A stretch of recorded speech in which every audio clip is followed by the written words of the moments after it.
by Jack London. എല്ലാവർക്കും നമസ്കാരം.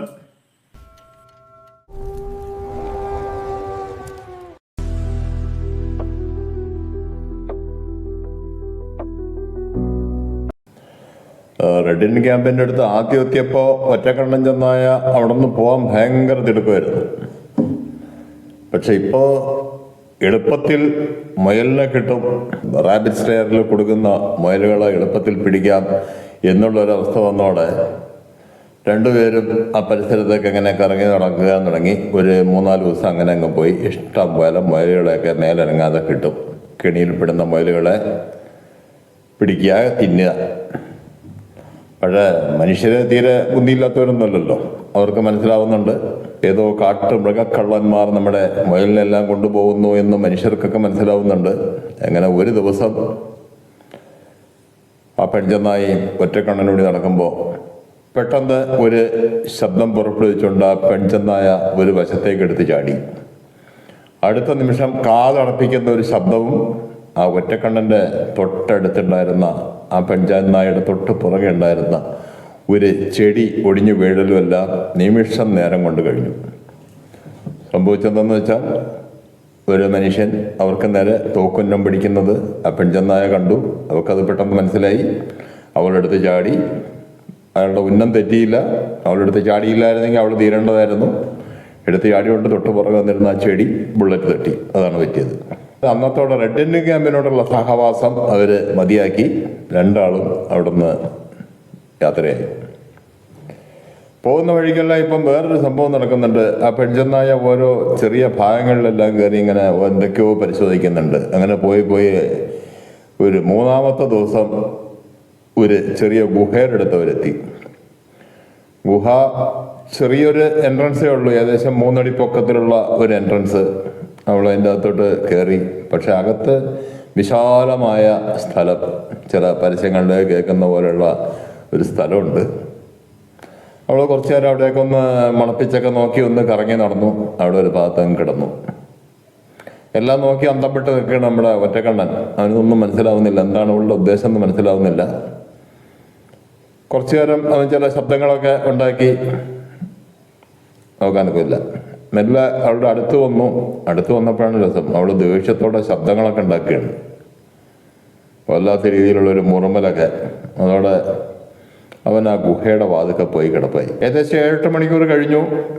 അപ്പം വിശപ്പ്, അതികഠിനമായ വിശപ്പ് ഒറ്റക്കണ്ണനെ ബാധിക്കാൻ തുടങ്ങി. വീണ്ടും അവ എണീറ്റ് പെണ്ണിനെ വിളിക്കാൻ ചെന്നു. അവൾ വീണ്ടും ദേഷ്യത്തോടെയുള്ള മുറുമൽ മാത്രം. അവൻ അവിടെ നിന്ന് ഇറങ്ങി നടന്നു. കുറേ നേരം ശ്രമിച്ചു. പല മുയലുകളെയും കണ്ടെങ്കിലും കിട്ടിയില്ല. കാരണം ഇപ്പം 2 ദിവസമായിട്ട് മേലനങ്ങാതെ തീറ്റയായിട്ട് എക്സസൈസൊക്കെ ഒന്ന് കുറഞ്ഞിരിക്കുകയാണ്. അതുകൊണ്ട് ഓട്ടത്തിന് പഴയ സ്പീഡില്ല. പകുതി ദിവസത്തെ ശ്രമത്തിന് ശേഷം പോയതിനേക്കാൾ വിശപ്പോടെ അവൻ വീണ്ടും വന്ന് ആ ഗുഹയുടെ വാതിൽക്കെത്തി. പെട്ടെന്ന് അവനൊന്ന് ഞെട്ടി. ഗുഹയ്ക്കകത്ത് ചില അപരിചിത ശബ്ദങ്ങൾ. അവൻ പോകുമ്പോൾ അതിൻ്റെ അകത്ത് പെണ്ണ് മാത്രമേ ഉള്ളൂ. അവൻ ചാടി ഗുഹയ്ക്കകത്തോട്ട് കയറി. വീണ്ടും അവളുടെ ദേഷ്യത്തോടുള്ള മുറുമലാണ് കേൾക്കുന്നത്. അപ്പോൾ അവന് മനസ്സിലായി അവർക്ക് മക്കളൊക്കെ പറഞ്ഞിരിക്കുകയാണ്. അടുത്തൊന്നും നോക്കാൻ നിർവാഹമില്ല. കാരണം ഈ പെണ്ണ് വളരെ ദേഷ്യത്തോടെ നിൽക്കുകയാണ്. അച്ഛനാണെങ്കിലും ആരാണെങ്കിലും അടുത്ത് വരാൻ പാടില്ല എന്നുള്ളൊരു രീതിയിലാണ് ആ പെണ്ണ് നിൽക്കുന്നത്. തലമുറയായിട്ട് കൈമാറി വന്ന ഒരു വിശ്വാസം. ആണുങ്ങൾ പലപ്പോഴും കുഞ്ഞുങ്ങളെ കൊന്നു തിന്നുന്ന ചില എന്തൊക്കെയോ നമ്മളെപ്പോലെ കഥ പറഞ്ഞൊന്നും മനസ്സിലാക്കുന്നില്ല. എന്നാലും അങ്ങനെ ഒരു ഉൾക്കാഴ്ച അവർക്കുണ്ട്. അത് അങ്ങനെ ചെയ്യുന്ന മൃഗങ്ങളുമുണ്ട്.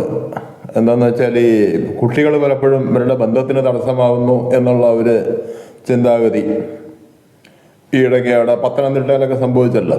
അതേപോലുള്ള അവസ്ഥകൾ ശരിക്കും മൃഗീയം പത്തനംതിട്ട. കാരണം പത്തനംതിട്ടയിലും മൃഗീയം എന്ന് പറയാം. കാരണം മൃഗങ്ങൾക്ക് ബന്ധപ്പെടുമ്പോൾ ആങ്ങളെയും പെങ്ങളെയും ഒന്നും നോട്ടമില്ല.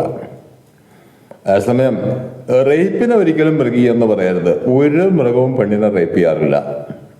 വീണ്ടും ഒറ്റക്കണ്ണന് വിശപ്പ് ബാധിക്കുകയാണ്. ഇപ്പോൾ ഉത്തരവാദിത്വവും കൂടുകയാണ്. ഇനിയിപ്പോൾ സ്വന്തം വയറ് നോക്കിയാൽ പോരാ, ആ ഗുഹയ്ക്കകത്തുള്ള ജീവികളുടെ വയറും കൂടി നോക്കണം. എന്തായാലും ദൂരെ നിന്നൊക്കെ അവൻ എണ്ണിയൊക്കെ നോക്കി. നമ്മളെപ്പോലുള്ള എണ്ണമൊന്നും അറിഞ്ഞൂല. എന്നാലും 5 കുഞ്ഞുങ്ങൾ അവർക്ക് പിറന്നിട്ടുണ്ട് എന്നുള്ള ഒരു തോന്നൽ അവൻ്റെ തലച്ചോറിൽ വരികയാണ്. നമ്മളെപ്പോലെ 1, 2 എന്ന് എണ്ണിയിട്ടൊന്നുമല്ല. എന്തായാലും 5 കുഞ്ഞുങ്ങൾ. അവനിറങ്ങി നടന്നു.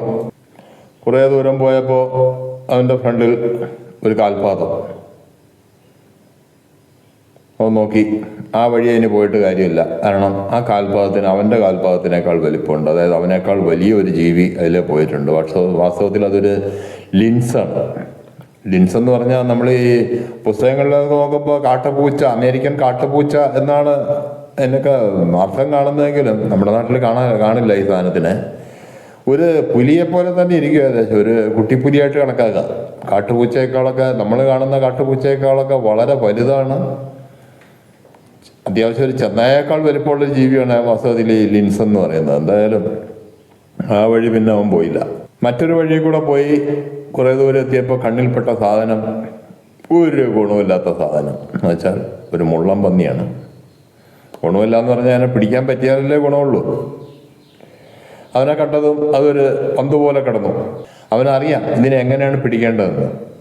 അതിനൊരു പ്രത്യേക അവസരം വരണം. ഈ പന്ത് പോലെ ചുരുണ്ട് കിടക്കുന്ന മുള്ളം പന്നി എപ്പോഴെങ്കിലും നിവരും. ആ നിവരുന്ന സമയത്ത് അതിൻ്റെ അടിവശത്ത്, അതായത് വയറിൻ്റെ ഭാഗത്ത്, അവിടെ മുള്ളില്ല. അവിടേക്ക് ആ ഒരു ഇൻസ്റ്റൻറ്റിൽ ശക്തമായിട്ട് അടി കൊടുക്കാൻ പറ്റിയാൽ അത് ചാവും. അതിൻ്റെ ഇടയിൽ മുള്ളു കൊണ്ടാൽ കാര്യം പോക്കാണ്. അവൻ അത്തരം അനുഭവങ്ങളൊക്കെ ഉണ്ടായിട്ടുണ്ട്. 1-2 തവണ അവന്, കാരണം ഇത്തിരി പ്രായമുള്ള ആളാണല്ലോ, 1-2 തവണ മുള്ളം പന്നി അവൻ പിടിച്ചിട്ടുണ്ട്. പലതവണയും അവന് കുത്ത് കിട്ടിയിട്ടുണ്ട്. മുള്ളും കൊണ്ട് അവൻ മാസക്കണക്കിന് നടന്നിട്ടുണ്ട്. അതിൻ്റെ വേദനയൊക്കെ അവന് നല്ലപോലെ അറിയാം. അതുകൊണ്ട് അവൻ കുറേ ക്ഷമയോടെ കാത്തിരുന്നു. പക്ഷേ അവനേക്കാൾ ക്ഷമയോടെ ഇരിക്കുകയാണ് മുള്ളം പന്നി. പ്രകൃതിയുടെ നിയമം രണ്ടുപേരും ശരിക്ക് മനസ്സിലാക്കിയിരിക്കുകയാണ്. ബേസിക് ആയിട്ടുള്ള പ്രകൃതി നിയമം ഒന്നേ ഉള്ളൂ: ഈറ്റ് ഓർ ബി ഈറ്റൺ. ഒന്നുകിൽ തിന്നുക അല്ലെങ്കിൽ തിന്നപ്പെടുക. അത് ഏത് ജീവിയുടെയും അടിസ്ഥാന തത്വം അതാണ്. ഒന്നുകിൽ നമ്മൾ എന്തെങ്കിലും തിന്നണം, അല്ലെങ്കിൽ എന്തെങ്കിലും നമ്മളെ തിന്നണം. അതിന് മാറ്റമൊന്നുമില്ല. അത് മൃഗമാണെങ്കിലും മനുഷ്യരാണെങ്കിലും എല്ലാം അത് തന്നെ. വളരെ നേരം ഇരുന്നു, അനക്കമില്ല. അവസാനം അവൻ അവിടെ നിന്ന് എണീറ്റ് നടന്നു. കുറേ ദൂരം മുന്നോട്ട് പോയപ്പോൾ ഒരു മരത്തിൻ്റെ മറവിൽ ഇരിക്കുന്ന ഒരു പക്ഷി, ടാർമികൻ എന്നൊരു പക്ഷി അവൻ കണ്ടു. ഈ ടാർമികൻ്റെ പ്രത്യേകത ഉണ്ട്, അതിന് പെട്ടെന്ന് പറന്നു വരാൻ പറ്റില്ല. പറന്നു വരാൻ ഒരു ചെറിയൊരു താമസമുണ്ട്. ആ താമസത്തിനിടയിൽ അവൻ അതിനെ അറ്റാക്ക് ചെയ്തു, കൊന്നു. അതിൻ്റെ ആ ചോരയുടെ ഒരു രുചി കിട്ടിക്കഴിഞ്ഞപ്പോൾ അതിനെ വേഗം തിന്നാനാണ് തോന്നിയത്. പെട്ടെന്ന് അവൻ തീറ്റ നിർത്തി. അവൻ ഗുഹയിലിരിക്കുന്ന ആൾക്കാരെയൊക്കെ ഓർമ്മ വന്നു. അങ്ങനെ ആ ടാർമികനെയും തൂക്കി അവൻ നടക്കുകയാണ്. തിരിച്ചു നടക്കുന്ന വഴിക്കാണ് അവൻ്റെ മുന്നിൽ ഒരു കാഴ്ച.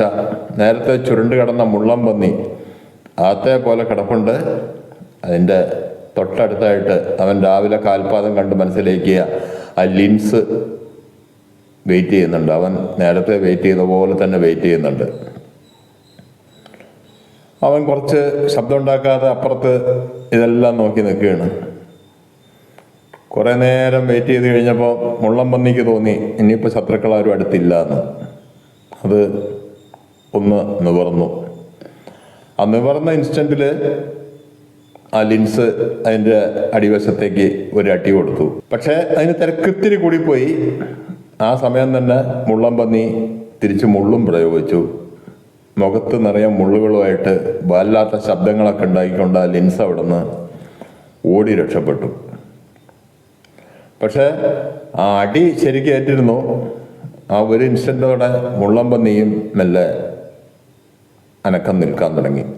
അത് നമ്മുടെ ഒറ്റക്കണ്ണന് മനസ്സിലായി. അവൻ മെല്ലെ അടുത്തി വന്നു. പക്ഷേ മുള്ളം പന്നിയുടെ തൊട്ടടുത്തോട്ട് അവൻ പോകുന്നില്ല. കുറച്ച് മാറി നിന്ന് അതിനെ നോക്കുകയാണ്.